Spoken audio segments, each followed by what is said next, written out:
ऊंचा पर्वत चढ़ान जाए, देख के दिल घबराए, हमें क्या हो गया, हमें क्या हो गया।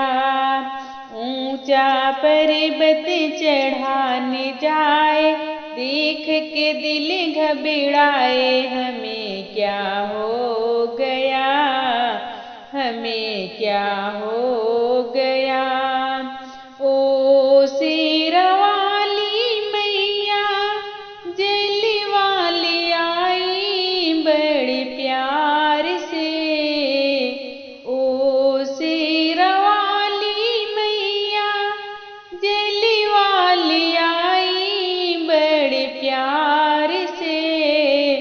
जलवा चढ़ा के मन नहीं भरता, कैसे घर हम जाएं, हमें क्या हो गया, हमें क्या हो गया। ऊंचा पर्वत चढ़ान जाए, देख के दिल घबराए, हमें क्या हो गया, हमें क्या हो गया।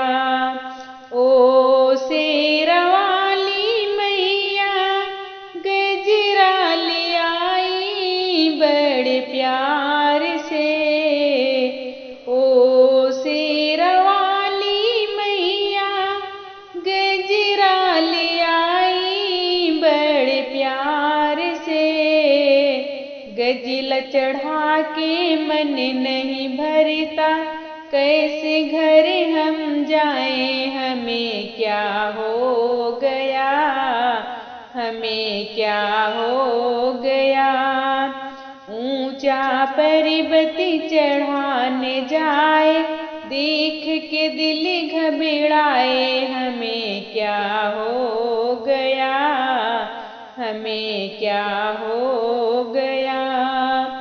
ओ शेरवाली मैया भोगवा लगाई बड़े प्यार से, ओ शेरवाली मैया भोगवा लगाई बड़े प्यार से। भोगवा लगा के दिल नहीं भरता, कैसे घर हम जाएं, हमें क्या हो गया, हमें क्या हो गया। ऊंचा पर्वत चढ़ान जाए, देख के दिल घबराए, हमें क्या हो गया, हमें क्या हो गया।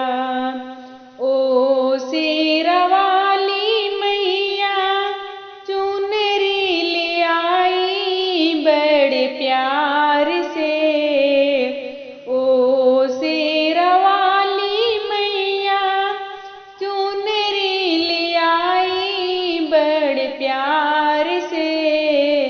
चुनरी ओढ़ा के दिल नहीं भरता, कैसे घर हम जाएं, हमें क्या हो गया, हमें क्या हो गया। ऊंचा पर्वत चढ़ान जाए, देख के दिल घबराए, हमें क्या हो गया, हमें क्या हो